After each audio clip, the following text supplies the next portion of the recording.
여러분이 머릿속에 이해를 하셔야 될 부분은 보조자료 밑에 예수님 메시아는 출애굽기 20에서 23장에 기록된 주정 언약을 갱신하셨다. 새 것으로 바꾼 게 아닙니다. 예, 갱신하시고 리뉴하신 거죠. 그러니까 불완전한 것을 컴플리트하게 리뉴하신 갱신하고 컴플리트 완성하셨다. 이것을 기억을 하셔서 신구약의 연속성을 잊지 마셔야 합니다. 예, 신구약의 연속성을 끊어버린 것이 침례교의 또 하나의 약점이기도 합니다. 예, 그래서 침례교에서 강조하는 세대별로 다른 언약이다. 그리고 구약시대의 것을 신약과는 다르기 때문에 신약의 교회는 구약의 교회와 연장선이 있지 않다. 함으로써 세대별로 구별을 했다 해서 그 사람들의 주장을 우리는 세대주의자라고 부릅니다. 그래서 영어로는 dispensation이 세대란 뜻이 되는데 그것을 강조한다 해서 dispensationalism이라고 그래요. 세대주의자라. 예, 이게 이제 우리가 요한계시록 강해를 통해서 생각했지만은 천년이란 것이 따로 있고 천년 후에 또 악인들이 태어난 것을 예수님이 오셔서 처벌하신다. 그리고 그 천년이 시작할 때가 바로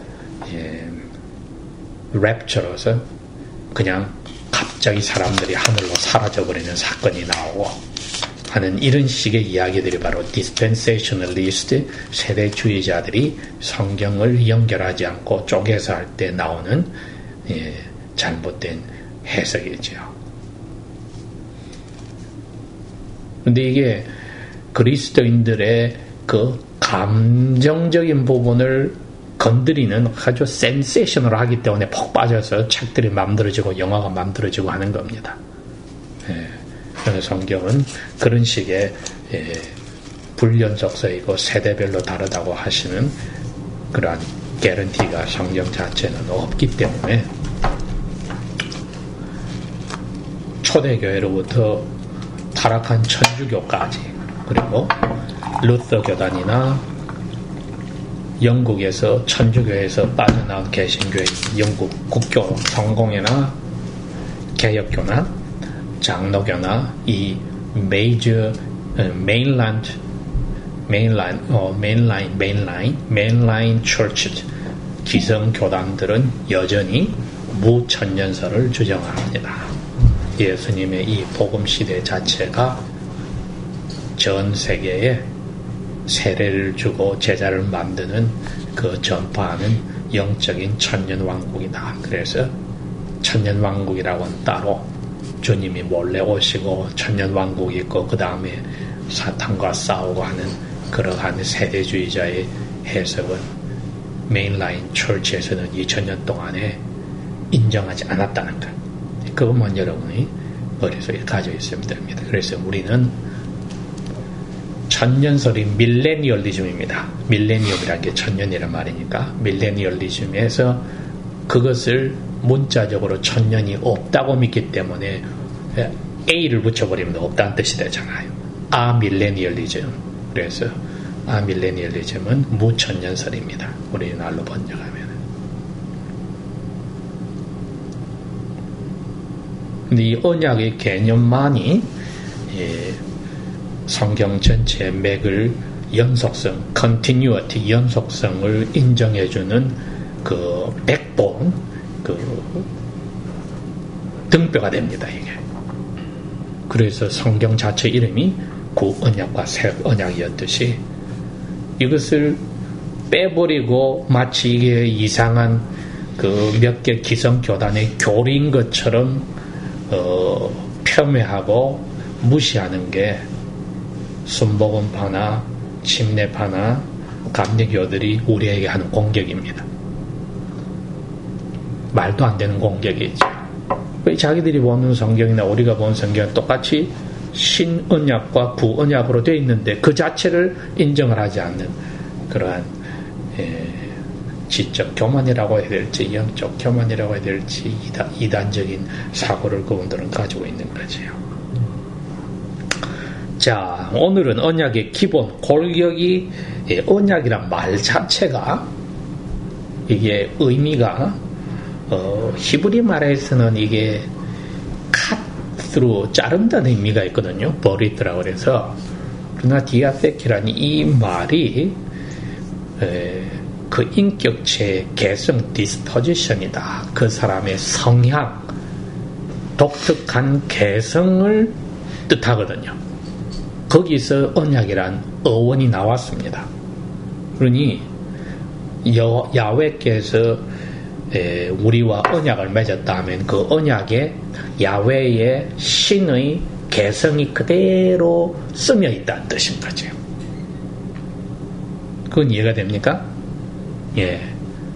야훼의 개성이 유니크한 디스포지션, 개성이 그대로 쓰여 있어서 그 언약을 보면은 야훼는 어떤 하나님이라는 것을 우리가 짐작할 수 있는 도구입니다. 이 언약이.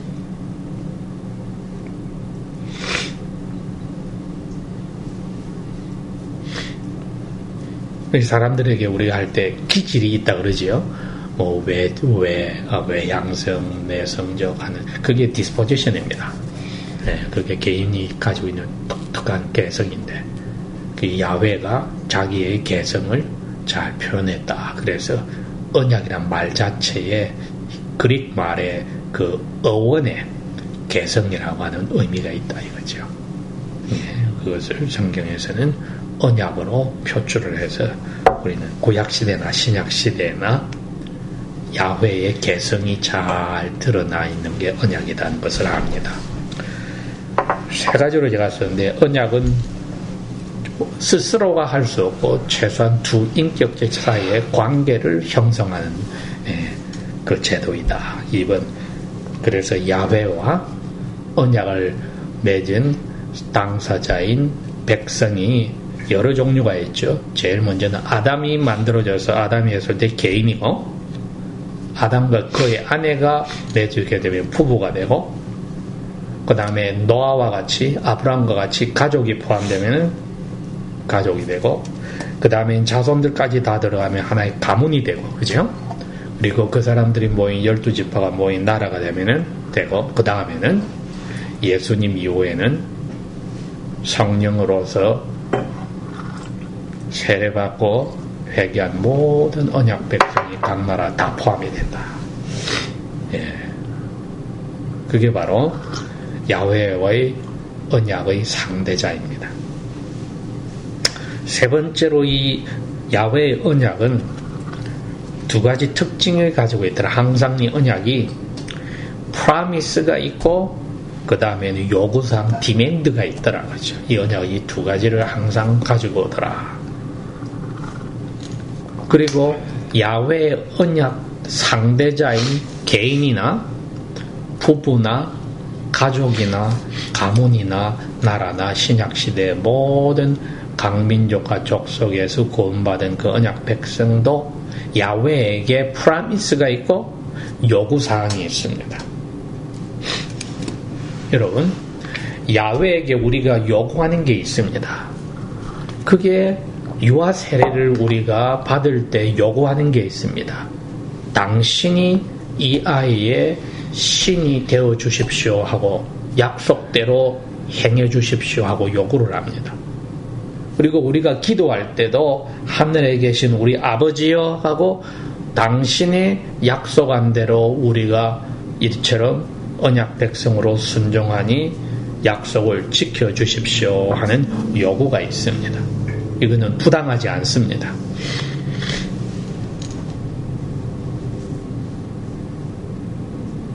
그럼에도 불구하고 쌍방성이면서도 이거는 일방적인 이유는 우리를 언약 백성의 언약의 상대자로 뽑아주신 것은 일방적인 거잖아요. 그죠?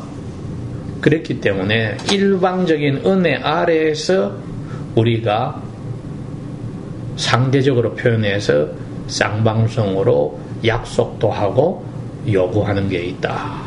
그렇게 우리가 이해를 합니다. 그러지 않으면 우리가 기도가 근거가 없어져요. 당신의 말씀에 따라서 이거는 이루어 주셔야 됩니다. 요구를 할 수 있단 말이죠. 언약의 하나님이니까 이 언약의 자손인 우리 가족과 누구누구를 아버지께서 약속을 지켜주셔야 됩니다. 하고 우리가 말씀에 근거해서 담대하게 기도할 수 있습니다. 예수님이 하신 기도가 바로 그런 겁니다. 그렇기 때문에 언약 백성이 이 관계를 소화를 할 때 말씀을 제대로 이해하면은 언약 백성이 상대적이지만 가지고 있는 당사자 상대방인 야훼께 언약에 근거해서 요구도 할 수 있다. 주로 기도의 형태로. 자, 한번 봅시다. 야훼께서 우리에게 하시는 약속은 무엇인가? 두 가지로 옵니다. 약속이. 하나는 복이라고 하는 약속으로 오고 하나는 저주라고 하는 약속으로 옵니다.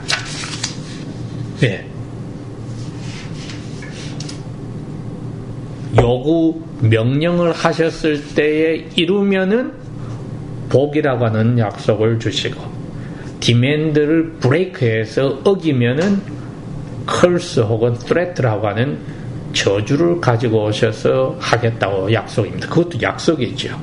벌 내린 것도 약속이요, 상 주는 것도 약속이니까.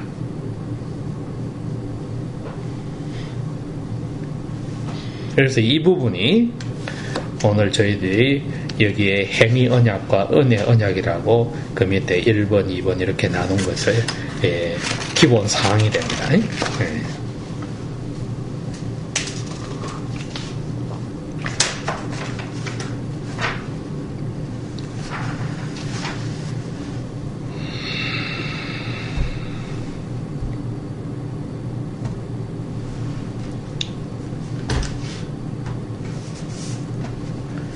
자, 1번의 행위 언약을 봅시다. 이거는 우리 쪽에서 행위로 나타냄으로써 하나님이 디맨드한 것을 우리가 지킨다. 우리가 프라미스한 것을 지킵니다. 우리가 하나님께 프라미스하는 게 있는데 그것을 지킨다. 그래서 이게 works라 말씀입니다. 이게 그 다른 말로는 Covenant of Creation이라고도 이야기를 합니다. 창조의 언약이다. 또 하나는 Covenant of Paradise, 그래서 낙원의 언약이라고 해서 이 세 가지 귀가 똑같은 의미입니다. 행위 언약이다. Covenant of Creation, 창조 언약이다. Covenant of Paradise, 낙원의 언약이다. 똑같은 의미죠. 이거는 우리가 창세기 2장 16절 17절을 읽어보고 합시다.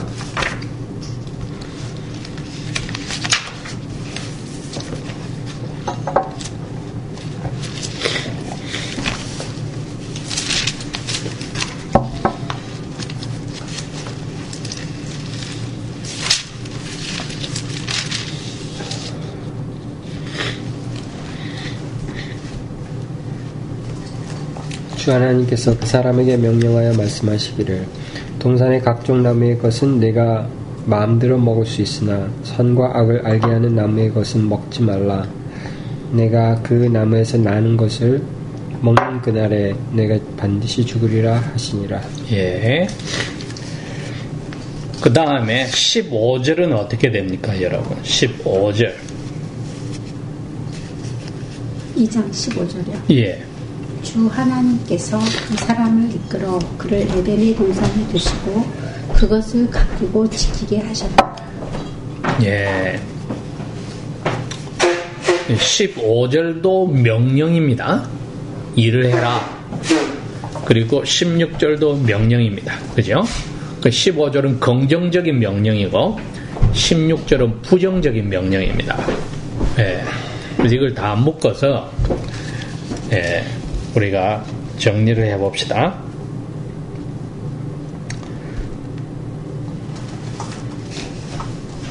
무엇을 하지 말아라는 부정적인 명령이 17절에 나왔고 15절에는 하라는 긍정적인 명령이 나와서 이 전체를 다 묶어서 행위 언약으로 아담과 상대하에서 야훼께서 언약을 맺었습니다. 자, 그러면은 디맨드가 요구가 무엇이었느냐? 동산을 가꾸어라. 2번 선악을 알게 하는 나무의 실과 선악과를 먹지 말아라. 이 두 개가 디맨드입니다. 그죠? 그럼 프라미스는 뭡니까? 하나는 threat, 저주로 왔지요. 벌 받는다는 저주가 네가 선악을 알게 하는 나무의 실과를 먹는 날에 죽는다는 저주가 프라미스로 왔습니다. 그럼 지금 빠진 게 뭐냐면은 블레싱이 빠졌네, 그죠? 복이. 왜 빠졌느냐? 안 먹으면은 영혼이 안 죽으니까 그건 블레싱이잖아요. 그렇게 되는 겁니다, 이게. 안 먹으면은 영혼이 사니까. 선악을 알게 하는 나무의 실과를 먹지 않으면 딱 부정적인 명령고 하나뿐이에요. 그거를 어기지만 않는다면 영혼이 사는 건 블레싱입니다. 그 영생입니다, 이게. 그러면 이제 우리가 압니다. 선악을 알게 하는 나무의 열매를 먹는 날에 죽는다는 것은 육체적인 죽음이 아니고 영멸이란 걸 이제 압니다. 영생의 반대니까. 영원한 생명의 반대인 영원한 멸망이다. 영적 죽음을 이야기하더라. 우리가 이것을 먼저 소화를 해야 됩니다. 네.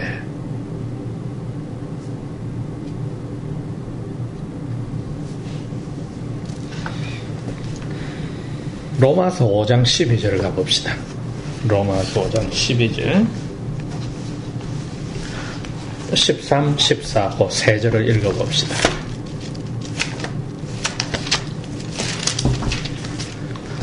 집에서 공부하실 때는 우리 영어 성경도 옆에 옛날 성경도 두고 같이 비교를 해야 될지 모르겠어요. 만약에 그게 빨리 한글 이게 매끈하게 이해가 안 될 때는 알아서 영어를 봐야죠. 네. 여러분이 수준이 어느새 그렇게 됐네, 그죠? 한글 모르면 영어를 봐야 되니까. 그럼 준호하고 똑같잖아요. 네.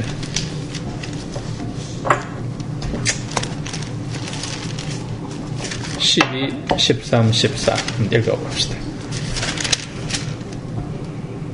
12, 13, 14. 예. 이러므로 한 사람으로 인하여 죄가 세상에 들어오고 죄로 인하여 사망이 들어왔나니 이와 같이 모든 사람들이 죄를 범하였으므로 사망이 모든 사람에게 임하였느니라. 이는 율법이 있기 전에도 죄가 세상에 있었으나 율법이 없을 때에는 죄를 죄로 여기지 아니하였음이라. 그럼에도 불구하고 아담으로부터 모세까지 아담의 범죄와 같은 죄를 짓지 아니한 자들 위에도 사망이 군림하였으니 아담은 오실 그분의 모형이니라. 예, 우리가 이것을 그냥 육체적인 죽음으로 쉽게 오해를 합니다. 이거는 영원한 저주로서의 죽음이었거든요. 예, 그래야 이것이 거두어질 때 영원한 생명을 받습니다. 우리가 이것을 오해해서는 안 됩니다. 그러니 아담이 야훼께서 명령하신 그 언약의 행위 언약의 요구가 무엇이는지를 알고 동산을 지키는 일은 했지만은 선악을 알게 한 나무를 열매를 먹지 말라고 하는 부정적인 명령 요구 디맨드를 어김으로 인해서 말없이 약속되었던 이터널 라이프 영생이 거두어지고 말로서 저주하신 이터널 데스 영멸이 현실화되었다. 그 이야기를 지금 로마 교인들에게 5장 12절에서 14절에 지금 이야기하는 겁니다. 그 영원한 죽음이 모든 후손들에게도 와버렸다. 왜? 아담이 대표로서 그 언약을 맺는 당사자였기 때문이다. 고린도전서 15장에도 21절 22절입니다. 15장 21절, 22절.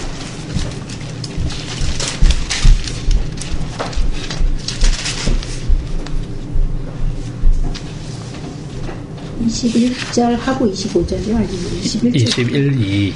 예. 이는 사망이 사람을 통하여 온 것 같이 죽은 자들의 부활도 사람을 통하여 왔기 때문이라. 아담 안에서 모든 사람이 죽은 것 같이 그리스도 안에서 모든 사람이 살아나게 되리라. 예. 이거는 육체적인 죽음과 영적인 죽음 둘 다를 이야기합니다. 예. 그래서 예수 그리스도 안에서 영광체로 부활하는 것까지, 그리고 또 육체가 하나님과의 관계에 끊어진 자리에서 연결이 되는 영생을 소유하는 것, 이 둘 다를 설명을 하신 겁니다. 예. 자, 이렇게 해서 행위 언약에서 요구사항과 프라미스, 약속하신 것이 신약시대까지 끊어지거나 사라지지 않고 그대로 에덴 동산에서의 이 언약이 유지가 되고 있었다는 겁니다. 예. 세대주의자들은 이걸 부정합니다. 예, 이거는 에덴 동산에서만 있었던 언약이지 그 후대 아브라함이나 노아나 여기는 이것을 연결 지을 수 없다 하지만 성경은 그렇지 않다. 그 다음에 제가 1-2에 이 언약이 파기되었다. 예, 성경에 우리가 3장에 보니까 아담이 그걸 따먹었다는 걸 알겠는데 정말 아담이 이 언약을 파기했다는 문자로 나와 있느냐 했을 때 호세아서 6장에 가니까 그 말이 나와 있다 이거죠. 예.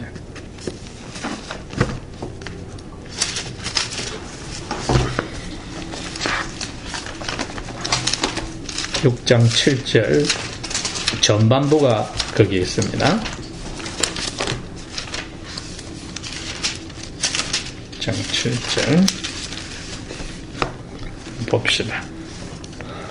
그러나 그들은 사람들같이 언약을 어겼으며 거기서 그들이 나를 배반하여 대적하였도다. 예, 거기서 사람들이라고 되어 있죠. 예, 그런데 또 어떤 책에는 애덤이라고 해서 인류의 조상 아담을 또 이야기합니다. 그래서 킹 제임스 버전은 man이라고 하는 man의 복수를 썼고 또 다른 쪽에서는 애덤이라고 해서 한 사람, 우리의 조상 아담을 이야기합니다. 그래서 그 사람이 어겼다. 무엇을 어겼습니까? 그 언약을 어겼습니다. 이게 행위 언약을 어겼다고 성경은 이렇게 문자로 명시를 해놓았습니다. 그래서 언약 파기가 정말 아담에 의해서 이루어졌다는 것이죠. 네. 하와에 의해서 이루어지지 않았다는 게 신기하죠. 그죠? 아담에 의해서 이루어졌다. 그리고 막바로 등장하는 것이 이분들이 가진 두려움과 부끄러움, 기억납니까? 그죠?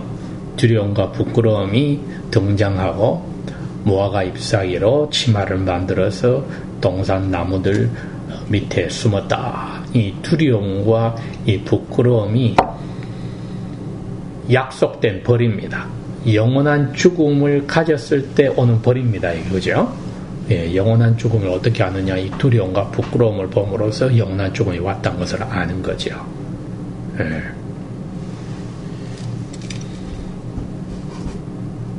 그래서 이것을 아담 스스로는 guilt, 죄책감을 느낀다고 표현하고 하나님 쪽에서는 법에 따라서 벌이라고 표현을 합니다. punishment이라고 표현을 합니다. 이 두려움과 부끄러움을 하나님 쪽에서는 벌이라고 punishment이라고 하고 아담이 느끼는 것은 죄책감, guilt라고 합니다. 예, 죄책감을 느꼈다. 그래서 예수님이 오셔서 대신 지신 게 이 두 가지입니다. 퍼니시먼트를 대신 받고 인류가 영혼에 느끼는 죄책감을 치워주시는 이 두 가지를 다 하시는 거죠. 예, 하나님이 내리는 벌을 받아버리고 인류가 스스로 느끼는 죄책감, 길트를 치워주는 이 두 가지 일을 다 하십니다. 이것을 은혜의 언약이다, Covenant of Grace다, 혹은 Covenant of Redemption이다, 예, 구속의 언약이라는 표현을 쓰기도 합니다. 예, 이것이 창세기 3장 15절에 예, 그날 서늘할 때 동산에 여호와의 바람이, 성령의 바람이 가까이 오는 것을 이 두 사람이 듣고 나무 밑에 숨었다. 그래서 3장 15절에 예, 뱀 속에 있는 사탄에게 이야기하실 때에 너와 여자의 후손이 원수지간이 된다 함으로써, 이게 일방적인 언약입니다. 그렇죠? 일방적인 언약이지만은 이것은 그 옆에 서 있는 아담과 그의 아내와 맺은 언약입니다. 즉 너희 부부가 지금 뱀 속에 있는 사탄과 언약을 맺는 친구가 됐는데 그 언약을 내가 깨버려서 원수 사이로 만들겠다, 그 말이죠. 그리고 나와 너희들의 죄짓기 전에 언약을 파기하기 전의 상태로 회복을 시키겠다는 언약을 맺었기 때문에 이것을 은혜로 주신 언약이라 해서 은혜의 언약이라고 표현을 했습니다. 그럼 이 은혜의 언약이 어떤 효과를 가져왔느냐, 그게 벌을 치워버렸고 죄인이 느끼는 죄책감을 치워버렸습니다. 퍼니시먼트와 길트라고 하는 이 저주 자체를 드러내버리더라. 은혜 언약에 하신 약속이, 창세기 3장 15절의 약속이 이것을 드러내버리는 약속이었습니다. 그 다음 이제 16절부터 꾸준히 3장 16절부터 나오는 내용들은 21절까지 나오는 내용은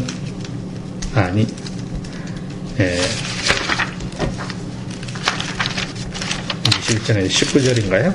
19절 봅시다. 19절이죠. 16절에서 19절까지 한번 읽어봅시다. 여러분. 창세기 예, 3절 9절 16절에서 19절까지. 여자에게 말씀하시기를 내가 너의 고통과 잉태를 심히 많게 하리니 고통 중에서 너가 자식들을 낳을 것이며 너의 소망이 남편에게 있으리니 그가 너를 다스리리라 하시니라. 또 그분께서 아담에게 말씀하시기를 너가 너 아내의 음성을 듣고 내가 너에게 명령하여 말하기를 너는 그 나무의 것을 먹지 말라 한 그것을 너가 먹었으니 땅은 너로 인하여 저주를 받고 너는 너의 생명의 모든 날들 동안에 고통 가운데서 들판의 것을 먹으리라. 또한 들판이 너에게 가시덤불과 엉겅퀴를 낼 것이니 너는 들판의 채소를 먹으며 너의 얼굴에 땀이 흘러야 너는 빵을 먹을 것이며 필경은 땅으로 돌아가리니 이는 너를 그 땅에서 취하였기 때문이라. 너는 흙이니 흙으로 돌아가리라 하시니라. 예, 여기에 이제 구체적으로 이분이 여자와 아담에게 이야기를 하신 것은 15절에 이미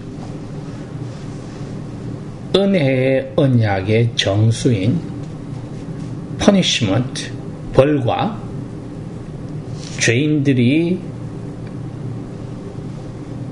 저주의 결과로 느끼는 길트를 드러내버렸단 말이죠.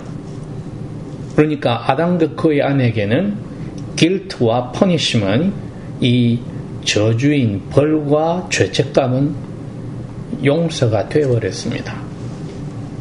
이게 사라져버린 거예요.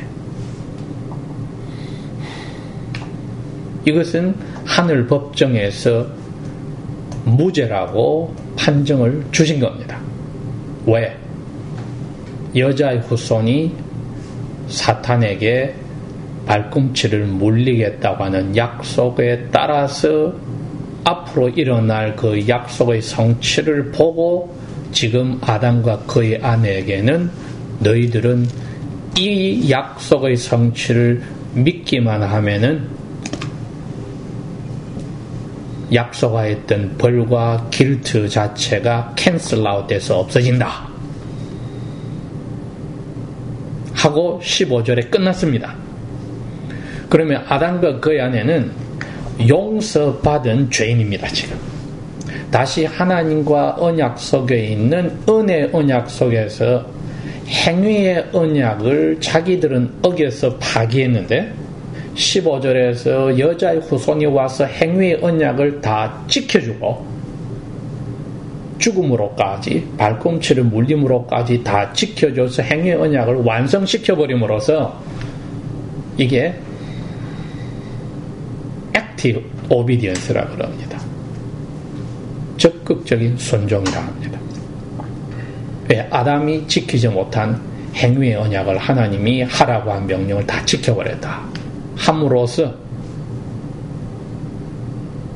발꿈치를 물리는 고통의 죽음까지 감당하는 이것은 패시브 오비디언스라고 합니다. 고통을 감당하는 순종. 하나는 2장 15절, 16절, 17절에 있듯이 명령한 것을 다 지키는 액티브 오비디언스고, 발꿈치를 물려서 고통을 받음으로써까지 순종하는 것은 죄의 비참과 죄책감까지 대신 고통받는 수동적인 순종이라 해서 패시브 오비디언스라고 합니다. 이 두 가지를 예수님이 다 하신다. 그게 15절에 나온 거죠. 두 가지 다 하셔서 16절 여자와 아담에게는 죄와 죄책감이, 벌과 죄책감이 용서받은 하나님의 자녀로서 다가오셔서 이제 사랑의 채찍을, 징계를 내가 들겠다 하고 나온 거죠. 이게. 질문이나 코멘트 있습니까? 이 부분이?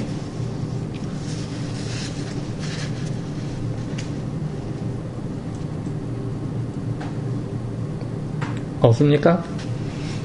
네. 네.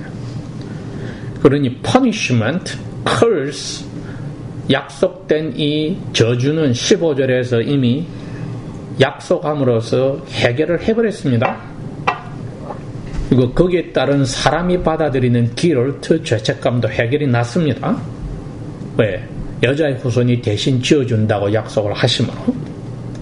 그런데 이 여자의 후손은 아담이 약속을 파기했던 그 첫 번 언약을, 행위 언약을 다 지켜버립니다. 나중에 그 행위 언약이 구체적으로 십계명으로 등장을 한다 이거죠. 다 지켜버립니다.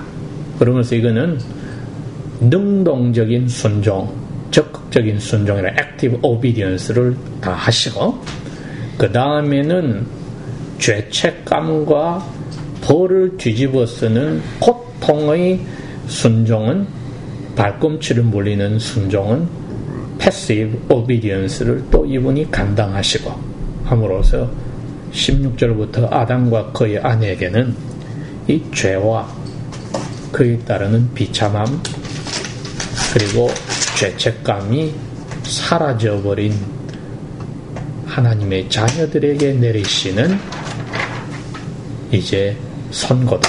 이거는 사랑의 아버지가 사랑하는 자녀들에게 받아들일 때 때리는 사랑의 채찍이요 징계다. 그래서 이 체스타이즈먼을 15절에서 해결한 퍼니시먼트와 섞어서는 되지 않습니다. 그래서 제가 이 페이지 2-2에다가 나머지 약속들은 즉 16절부터 19절까지는 창조물에 대한 저주였다. 왜? 땅이 저주를 받는다고 했잖아요. 그죠? 땅이 저주를 받았다. 땅이 원래 아담과 그의 아내가 받아야 될 퍼니셔먼트를 땅이 받아버리고 아담과 그의 아내는 그것을 용서받아버리는 은혜의 언약을 하나님이 맺어주었습니다. 땅이 저주를 받았어요. 그래서 2-3에 그러나 아담과 그의 아내는 죄를 용서받고 3장 15절에 완전한 영광체로 영생을 누리기까지. 이거는 뭐냐면은 active obedience. 2장 15절에서 17절에 그 명령을 다 지켰더라면은 글자로 쓰여지지 않은 복이 뭐였습니까? 영생이었잖아요. 그것을 영광체로, 완전한 영광체로 이 영생을 누리기까지, 이건 어떻게 그게 가능합니까? 죽는 순간에 영혼은 완전한 영광체로 바뀝니다. 육체는 사라져버리지만. 그리고 예수님 재림시에 육체도 부활되어서 완전한 영광체로 바뀌어서 하나님 나라, 하늘나라, 새하늘과 새 땅에서 완전한 영광체인 몸과 영혼 둘 다가 영생을 누리게 된다. 그리고 우리가 주 예수의 그리스도의 이름을 믿는 순간에 영혼은 영생을 누리기 시작합니다. 그것이 너희가 생명을 가졌다. 사막에서 영생으로 이끌어졌다. 이런 표현들이 다 영생을 누리기 시작하는 거죠. 그러니 지금 새로운 개념이 등장한 게 영광체란 게 등장을 했고, 이 영광체가 영생을 완전하게 누리는 시점이 어느 때냐 했더니 예수님 재림시다. 재림시에 육체가 영광체로 바뀌고 영혼은 죽었을 때 영광체로 바뀌었고, 예수님 재림시까지 살아있던 사람은 그때 영혼과 육체가 둘 다 영광체로 바뀌고, 영생은 중생한 순간부터 누리고, 예수님 재림시에 영혼과 육체가 영광체로서 영생을 완전히 누리고, 그게 새하늘과 새 땅에서의 완성된 하나님 나라다. 이게 요약입니다. 어떻습니까? 정리가 됩니까? 그러면은 그러니 우리가 자꾸 초점을 육체적인 죽음에다가 두는 것은 이거는 불상사입니다. 영생을 놓쳐버리고 중생하는 순간에 누리는 영생에 초점을 두지 못하게 하고, 그 다음에 영광체의 개념을 흐르게 해버립니다.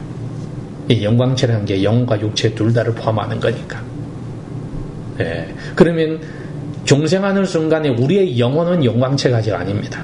죄와 싸우는 찌끄러기가 남아있어요. 그러나 영혼이 새로 태어나는 하나님과 다시 아들, 딸이 되는 영생을 누리기 시작하는 거죠. 이게 예수님이 내가 길이요 진리요 생명이 날 때 생명이 그 생명을 이야기합니다. 너가 나 때문에 아버지와 다시 친구가 되고 아들, 딸이 되는 영생을 누리는 거야 이제부터. 이 이야기입니다. 이게 하나님 나라가 너희 가운데 임했다의 시작의 표현이기도 합니다.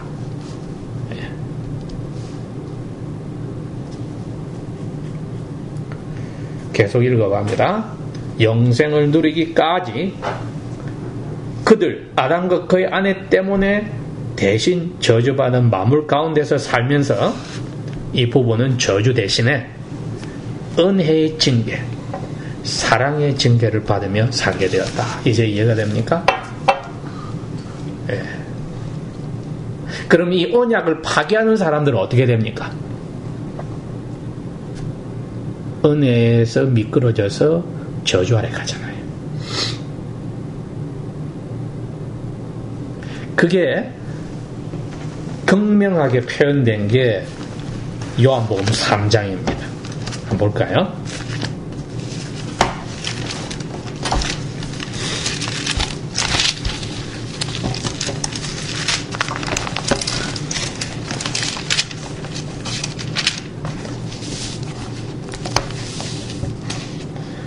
요한복음 3장 15절부터 시작해서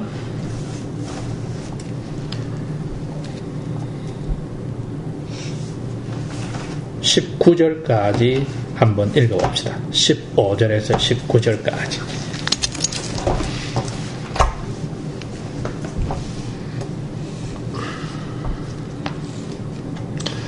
이것은 누구든지 그를 믿는 자는 멸망하지 아니하고 오히려 영원한 생명을 얻게 하려 함이니라.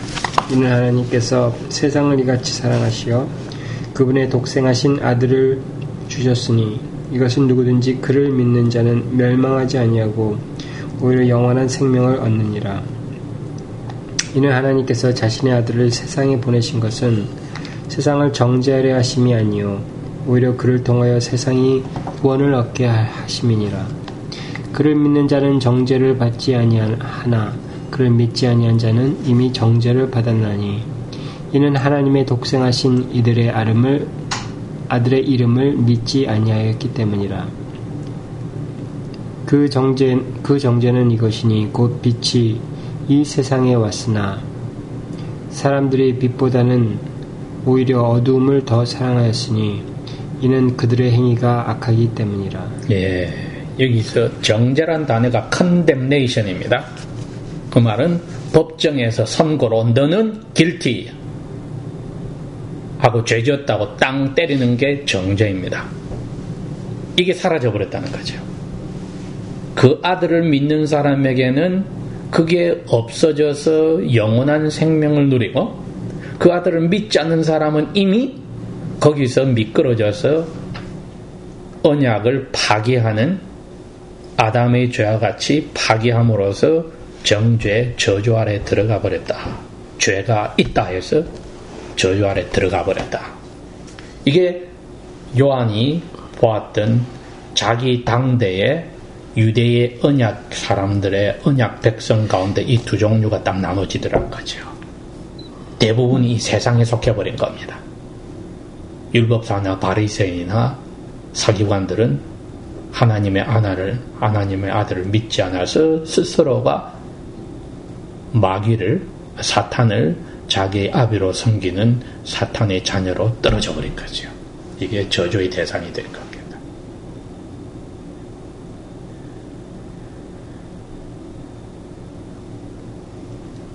그러면 하나님의 아들 믿는 사람은 저주를 벗어난 창세기 3장 15절의 대상이었던 아담과 그의 아내처럼 용서받은 사람이 되어버립니다. 그죠? 죽음에서 영원한 생명으로 왔습니다. 저주와 죄책감이 거두어졌습니다. 그럼 이분들에게 남은 것은 뭡니까?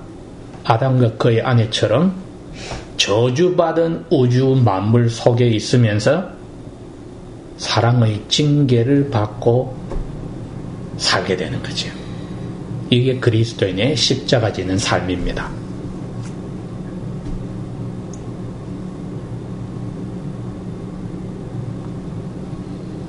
이게 징계를 받고 살아나가는 과정입니다.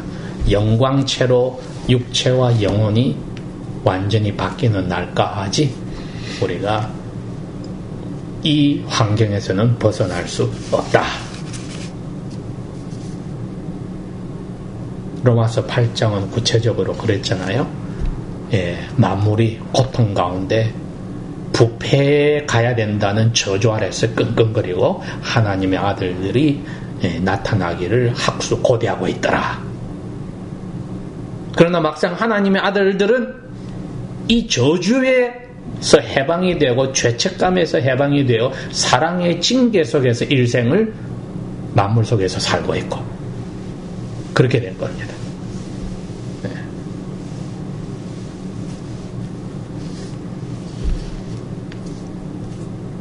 그까지는 이해가 됐습니까, 여러분? 네.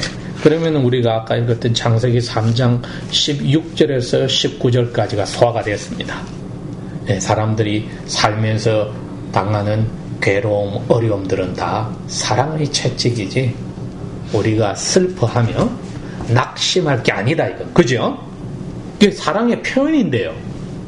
사랑하는 아들마다 채찍질 하신다고 히브리서 12장은 분명히 이야기를 했기 때문에 그것이 없는 것처럼 하려는 것이 타 종교인들이 거기서 벗어나려 하는 거고, 또 그것이 없는 것처럼 캐세라세라로 사는 사람들이 불쌍한 사람들이지.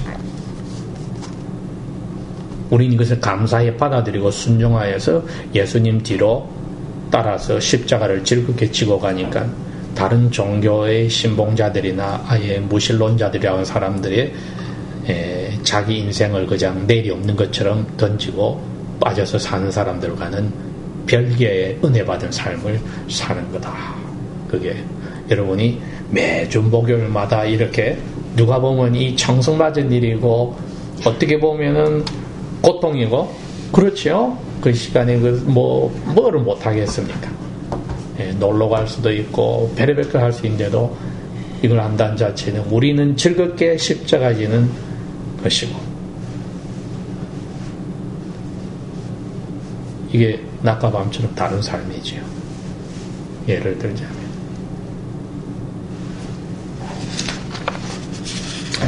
어제 우리 그 여성팀이 기도 모임에서 이게 정리가 안 된 것 같았어요.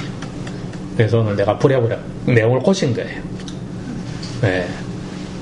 저주와 퍼니시먼트과 죄책감이 더 이상 우리에게 없다는 게 개념이 잡히질 않았어요. 그래서 이 퍼니시먼트과 우리가 당한 체스타이즈먼트 징계가 이게 창세기 3장 10월에서 이미 꾸준히 확실히 결정이 났다는 것을 다시 정리를 해야 되겠더라고요. 다른 질문이나 할 이야기는 없습니까? 여기까지는?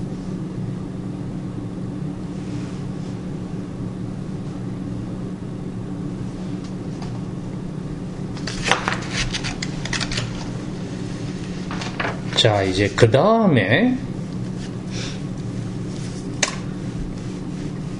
여호와께서 우리에게 하시는 요구가 에덴 동산에서 아담에게는 그렇게 왔는데 노아나 에녹이나 그 건짐을 받은 은혜 받은 그 계통의 개인이나 가족들에게 내려올 때에 그게 결정적으로 끝나는 부분이 바로 아브라함 때까지 온다 이겁니다. 그랬을 때 이제 그 요구사항이 디맨드가 동산을 가꾸라, 먹지 말아라. 그게 구체적으로 그 후에 후손들에게는 뚜렷하게 내려오는 것이 무엇이냐, 그 디맨드, 요구하시는 게 무엇일까? 이것을 아브라함에게 야훼께서 말씀하실 때 그게 예를 들어서 에녹이 300년 동안 하나님과 동행했다. 노아는 하나님께 은혜를 입었다. 노아가 하나님 말씀하신 대로 다양한 명대로 순종하였다. 이런 말들이 아브라함에게 와서 구체적으로 글자로 쫙 보여요. 그게 이제 17장에 창세기 17장에 나오는 말입니다. 그거를 이제 우리 세 번째로 아브라함과의 언약은 은혜의 언약이다. 이 부분을 한번 읽어봅시다. 17장 할례를 해라고 하는 바로 그 17장입니다. 1절부터 읽어봅시다. 7절까지. 아브라함이 99세였을 때에 주님께서 아브라함에게 나타나셔서 말씀하시기를 나는 전능한 하나님이라 너는 내 앞에서 행하여 완전할지니라 내가 나와 너 사이에 언약을 맺어 너를 심히 번성하게 하리라 하시니 아브라함이 얼굴을 대고 엎드리매 하나님께서 그와 이야기하며 말씀하시기를 나로 말하면 보라 내 언약이 너와 함께 하나니 너는 많은 민족들의 아버지가 되리라. 다시는 너의 이름을 아브라함이라 하지 아니하고 너의 이름을 아브라함이라 하리니 이는 내가 너를 많은 민족들의 아버지로 세웠기 때문이라. 내가 너를 심히 많은 열매를 맺게 하고 내가 너로 하여금 민족들을 만들고 또 너에게서 왕들이 나오리라. 내가 내 언약을 나와 너와 너의 뒤를 이을 너의 씨 사이에 세워 그들 대대로 영원한 언약이 되게 하여 내가 너와 너의 뒤를 이을 너의 씨에게 한 하나님이 되리라. 예, 7절에 하나님이 되리라 하는 것이 약속입니다, 여러분. 예, 이게 에덴 동산에서 구체적으로 나오지 아니한 영원히 죽지 아니한 데에 대한 구체적인 약속입니다. 영생의 궁극적인 게 이겁니다. 내가 너의 하나님이 된다. 하나님이 자기 자신이 언약을 지키는 아브라함과 그 후손에게 내가 너희들에게 선물이다. 영생이신 나 하나님이 너에게 선물이라는 겁니다. 우리가 이것을 은혜 언약의 중요한 부분으로 잡아야 됩니다. 하나님 자체가 블레싱이라고 하는 것으로 우리에게 선물을 약속하셨다. 왜? 다른 사람들에게는 언약의 하나님으로 오시지 않으니까요. 왜? 나는 너희들의 하나님이다. 아브라함과 이삭과 야곱 너희들의 하나님이다. 가나안의 하나님이 아니고 너희들의 하나님이다 함으로써 약속이 내가 너희들의 하나님이 되겠다고 하는 제일 근본적인 약속을 여기다가 해주신 겁니다. 이게 에덴 동산에서 말한 죽지 아니라라는 것은 영생의 약속의 근원이죠. 그죠? 하나님, 우리 하나님 되어버리면 영생은 당연히 거기서 나오는 거죠. 심판의 하나님도 아니요, 원수의 하나님도 아니라. 예.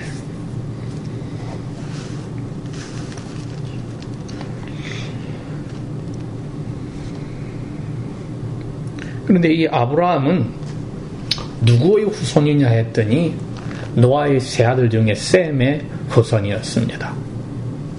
그리고 노아는 가인이 아닌 셋의 후손이었습니다. 이렇게 함으로써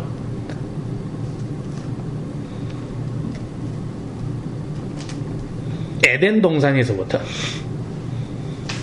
아브라함이 이르기까지 하나님은 온 인류와 언약을 정해놓으시고 아담의 후손들 중에 언약을 파기하는 사람은 잘라내버려서 저주 속에 팽개쳐 두신 일을 계속 하셨습니다. 아브라함이 등장할 때까지. 그래서 홍수전에 셋의 후손 중에서도 노아 가족을 빼고 나머지 모든 사촌들은 다 언약의 파기자가 되어서 저주 아래 들어가 버렸습니다. 가인의 후손들은 여호와의 존전에서 떠나게 되어 저주 아래로 들어가 버렸다고 분명히 창세기 사전을 밝혀놨습니다.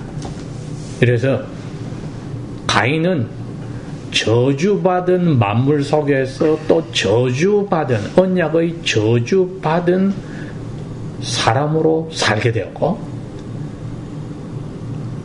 셋의 후손은 저주받은 만물 속에서 언약을 지키는 징계 속에 사는 언약의 백성으로 살게 됐다 이거죠. 그러다가 6장에 가서 어떤 일이 벌어집니까? 5장과 6장에서 셋의 후손들과 가인의 후손들이 얽혀서 다 가인의 후손의 길로 언약을 배반하는 자리로 가버렸죠. 왜? 셋의 후손의 남자들이 가인의 후손의 여자들의 아름다움을 보고 자기 마음에 원하는 데 아내를 삼아서 결혼을 해버리고 과거의 훌륭한 영웅들을 낳게 되면서 다 노아의 그 한 가문의 계통을 빼고는 다 전부 다 언약의 파기자로 떨어져 나가버려서 저주 속으로 들어갔습니다. 그랬으니 홍수는 당연한 기결입니다. 저주를 받았기 때문에 홍수가 온 것이지 홍수가 와서 저주를 받은 게 아니지요. 언약의 파기자로서 저주로 가버렸습니다. 가인처럼, 셋과 다르게 가인처럼 저주받은 만물 속에서 가인 자신도 저주를 받아서 하나님의 앞에서 떠나서 저주받은 인생으로 살았습니다. 그들과 은혜 속에서 징계 속에 살던 셋의 후손들이 섞임으로써 그들도 언약을 파기하여서 징계에서 떨어져 나가 언약 밖의 저주로 팽개쳐진 겁니다. 그래서 요한복음 3장에서 17절에 표현하는 정죄를 받아버려서 저주 속으로 내려갔기 때문에 그 결과 홍수로 쓸어버리는 것을 받은 거죠.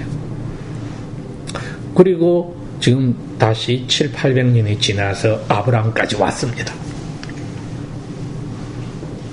왜? 노아의 세 후손들 중에 셈의 자손이 아브라함까지 왔습니다. 왔는데 보니까 아브라함 자신도 어떤 자리에 있었느냐? 3-1에 은혜의 자리에서 타락하였더라. 여호수아서 24장 우리 저번에 읽었죠? 다시 한번 볼까요? 여호수아서 24장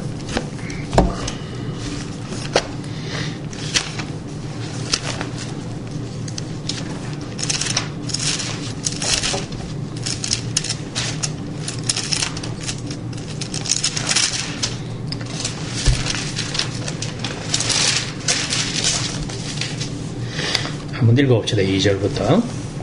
여호수아 죽기 전에 예언입니다. 이게 이스라엘 백성이 하는 예언입니다. 여호수아가 이스라엘의 모든 지파를 세겜으로 모으고 이스라엘 장로들과 그들의 우두머리들과 재판관들과 관원들을 부르니 그들이 자신을 하나님 앞에 보이니라. 여호수아가 온 백성에게 말하기를 이스라엘 주 하나님께서 이같이 말씀하셨느니라. 옛날에 큰 강 저편에 거하였던 너희 조상 곧 아브라함의 아버지며 나홀의 아버지인 데라까지도 그들이 다른 신들을 섬겼느니라. 내가 너희 조상 아브라함을 큰 강 저편에서 데려다가 가나안의 온 땅에 두루 인도하여 그의 씨를 번성하게 하였으며. 예, 거기까지만 읽읍시다. 그렇게 함으로써 2절에 아브라함과 나홀과 데라가 여러 가지 우상신들을 메소포타미아 땅에서, 이건 유브라데스 강입니다. 유브라데스 강 건너편에서 섬기고 살았다. 이게 마치 홍수 전에 셋의 후손들이 가인의 후손의 여자들에게 반해서 결혼해서 저주 아래 들어간 것처럼 돼버렸다는 겁니다. 이게. 예. 분명히 노아는 은혜를 입었고 노아의 세 아들들도 은혜를 입었고 그의 아내도 세 자부들도 은혜를 입었는데 어느 순간에 보니까 이렇게 돼버린 겁니다. 타락하여서 저주 아래로 다 언약의 파기자로 우상을 섬기고 사는 자리로 7, 800년 세월이 지나니 다 이렇게 돼버렸더라. 그래서 은혜로 다시 저주에 있는 아브라함을 건져서 불렀다는 거죠. 그걸 이제 스데반 집사님이 죽기 전에 하신 설교에 다시 한번 그걸 나타내는 게 7장 나왔지 않습니까? 기억나죠? 사도행전 7장 2절 한번 봅시다.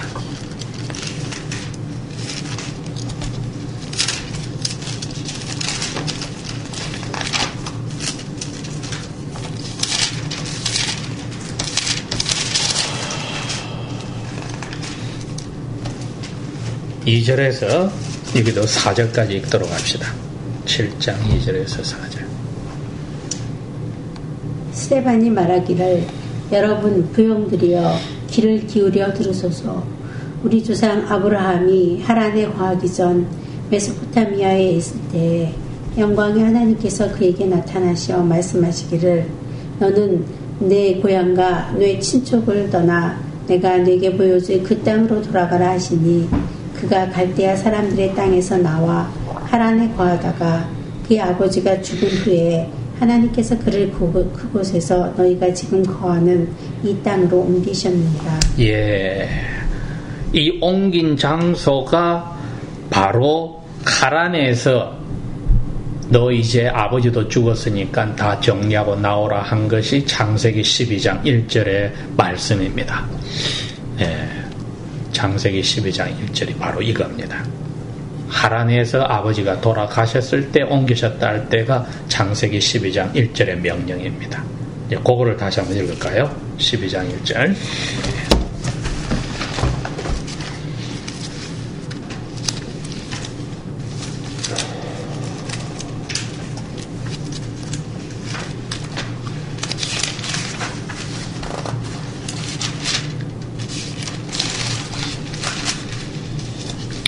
이제 주님께서 아브라함에게 말씀하시기를 너는 내 고향과 내 친족과 내 아버지의 집을 떠나 내가 내게 보여줄 땅으로 가라. 예, 이게 이제 두 번째 부르심입니다. 예, 두 번째 부르심이죠. 우리가 아까 우리 읽었던 여호수아서나 조금 전에 읽었던 사도행전 7장은 첫 번째 부르심이었죠. 예. 그래서 이 두 번의 부르심으로 은혜를 베푸셔서 언약을 파기한 가운데서 저주 속에 살던 아브라함을 건졌습니다. 그리고 아브라함과 같이 롯도 건졌습니다. 그래서 롯이 아브라함과 같이 하란에서 출발하게 된다.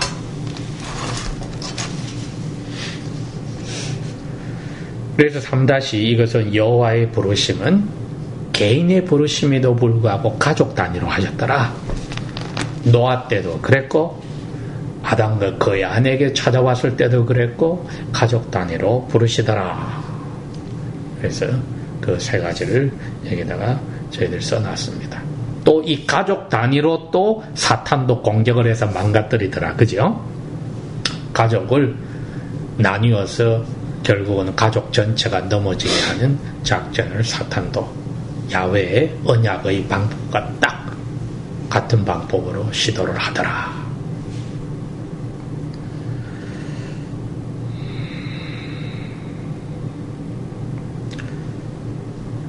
자, 이렇게 함으로써 3-3의 아브라함과의 언약에서 주정 언약의 조건적인 부분도 있다 했을 때에 우리가 아까 읽은 게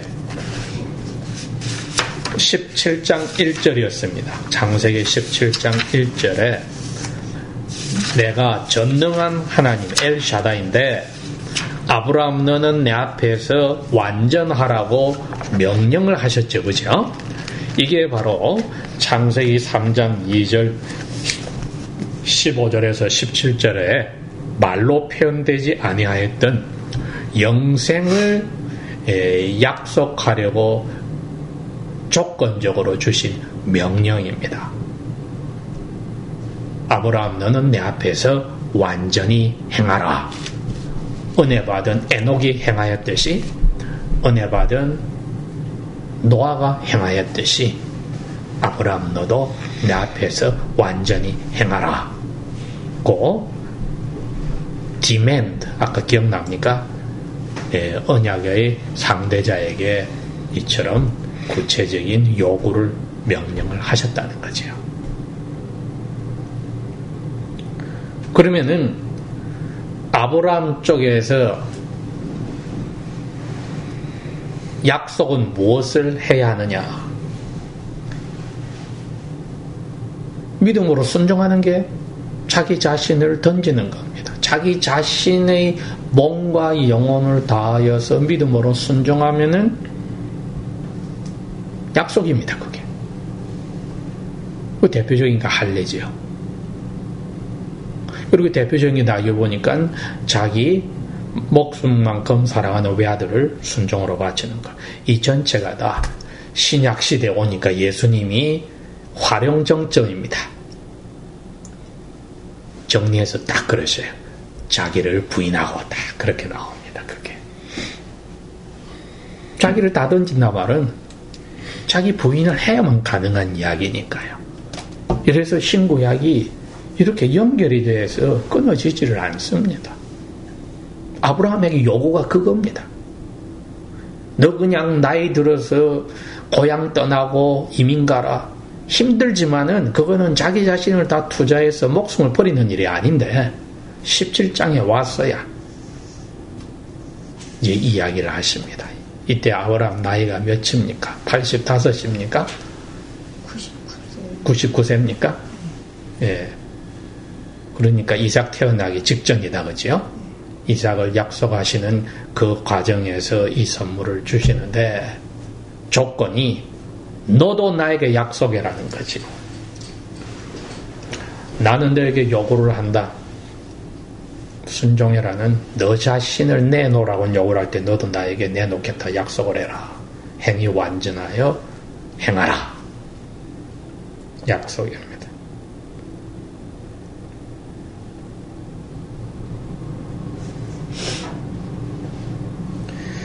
이렇게 함으로써 아담으로부터 해서 아브라함까지 여호와의 언약은 그 언약 백성에게 꾸준히 있어 왔고 타개하는 사람은 언약 밖으로 미끄러져서 저주 속으로 다시 돌아가 버리고 징계 속에 있는 언약 안에 있는 사람은 그대로 유지됐는데 아브라함 때 와서는 전부 다 떨어져 나가버리고 데라 아버지와 함께 살았더라. 다시 은혜에서 언약 안으로 불러주는 한 사람과 가족이 아브라함의 가족이었다. 그렇게 됩니다. 오늘 여기까지만 해야 될 것 같으네요. 그래서 다음 주에 가능하면은 요 나머지를 마치도록 해야 되겠습니다. 아무튼 질문이 있습니까?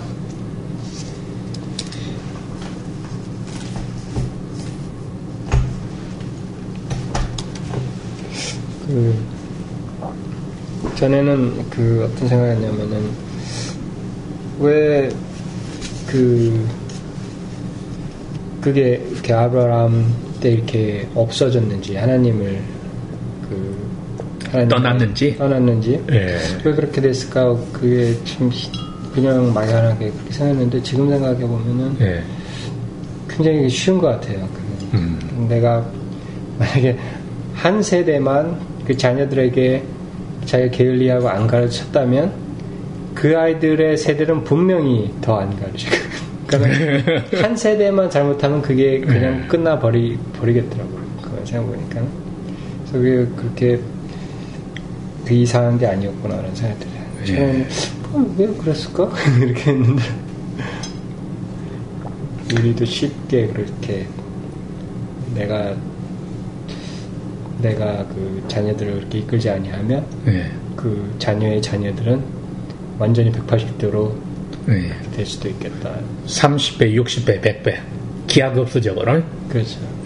우리는 하나를 안 했는데 자녀들은 10개를 안 해서 다음 세대로 가버리는. 그러게요. 그러네. 더 안타까운 것은 아브라함이 태어날 때 셈이 아직 살아 있었다고도 볼 수 있거든요. 그 연대기를 계산하면 두 가지가 있는데 하나는 아브라함 태어나기 58년 전에 셈이 죽었다.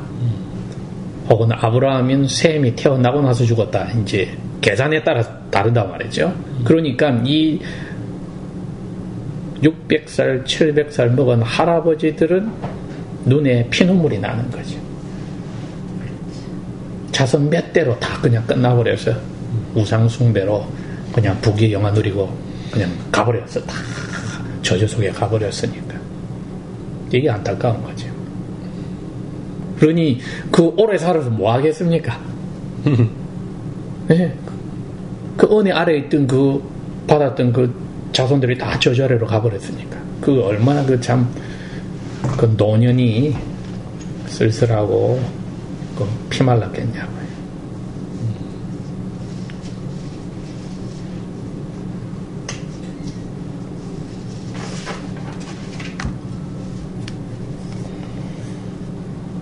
우리가 지금 하는 일은 뭡니까? 그야말로 하나님의 은혜 안에서 처녀 총각으로 준비해서 결혼해서 자녀를 태아교육부 돼서 못한 것을 지금 자비로 10년 망친 것을 1년으로 회복해달라는 떼쓰는 거잖아요. 그죠? 그런데도 하나님은 그걸 막 속력을 내서 해주시니까 고마운 거지.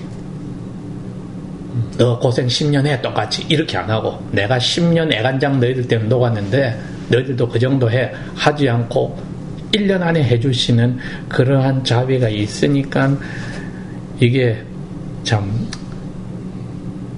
염치 없지만은 하나님 앞에 또 기도를 그렇게 하는 거죠.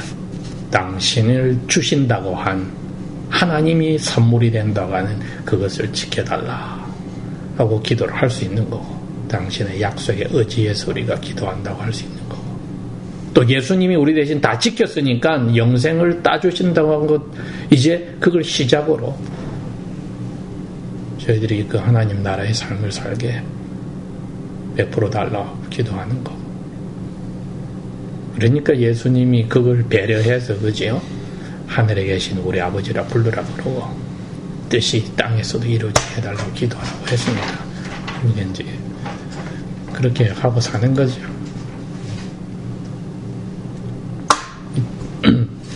지금 이제 한국의 가장 보수적인 교회내라 하면은 최근에 나온 언약교회나 그 개혁교회를 빼고는 고신측하고 재건파 장로교하고 합동측 장로교란 말이죠.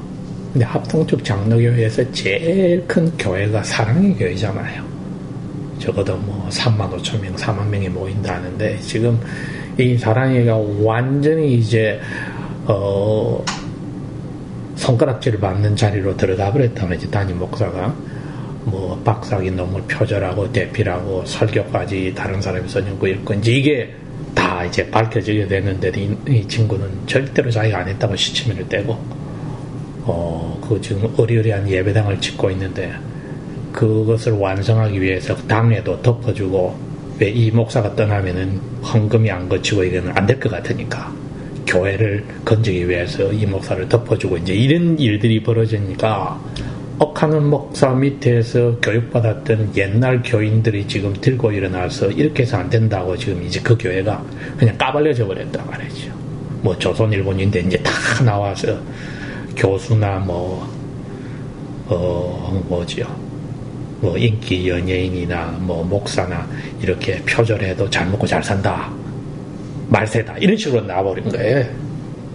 근데 이제 오정연 목사가 이제 거기 이제 선두주자가 됐단 말이죠. 거기 이제 사랑의 교회가 그렇게 됐는데 하나님께서 이거는 과도계적인 한국교회 경종으로 올려서 완전히 밑바닥으로 더 무너지게 함으로써 회개해서 새롭게 시작하라는 은혜의 시간인지도 몰라요.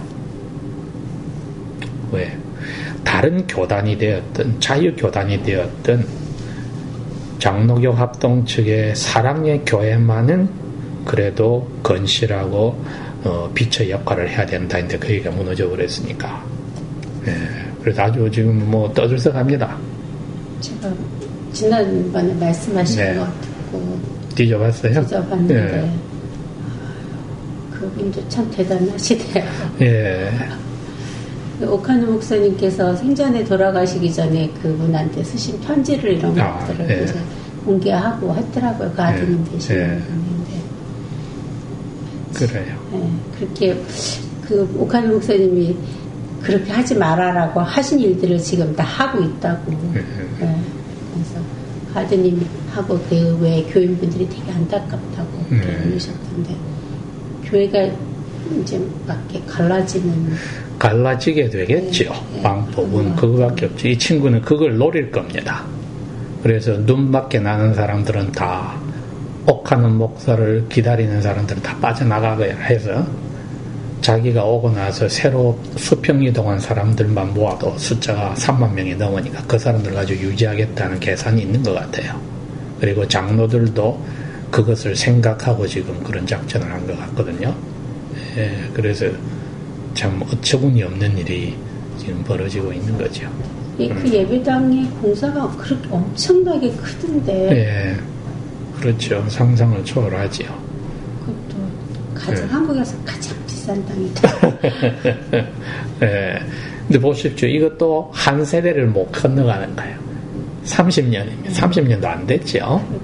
75년인가 그때 시작했으니까 그 교회가 이 친구가 10년 전에 왔으니까 2003년인데 30년도 채 안 되잖아요. 그렇습니다. 그래서 옛날 내 은사님이 한 말이 맞아요. 신학교든 교회든 한 세대에 30년을 넘기면 다행이고 50년이면 기적이라고 그랬어요. 아까 고백한 거하고 다 일맥상통하는 이야기입니다. 그 다음 세대로 제대로 넘긴다는 게 이건 얼마나 힘든 건지. 그러니 화랑교회교단 지금 480년 역사를 가지고도 계속해서 순수가 유지가 된다는 것은 타락해 떨어져 나가면은 remnant, 남은 자가 다시 지켜서 또 퍼져 나갔다가 떨어져 나가면 또 남은 자가 이렇게 해서 유지가 지금까지 온 거예요. 예. 미국 땅에도 화랑계통의 후손들이 약 200만 명이 있거든요. 그래도 이제 끝까지 남아서 지킨 사람은 50만 명도 안 된다고요.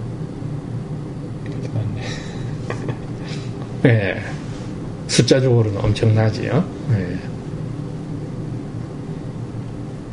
우리들이 그걸 생각하면은 멀리를 내다보고 할 게 아니고 우리 당대에서 주신 자리에서 최선 다하는 것으로도 감사하지요. 더 들을 기가 있다는 것도 감사하고 준호가 기회가 있어서 듣는다는 것 감사하고. 그래서 우리는 뭐 이 정도는 됐다고 한숨 돌릴 겨를이 없을 겁니다. 죽을 때까지. 그렇지. 예.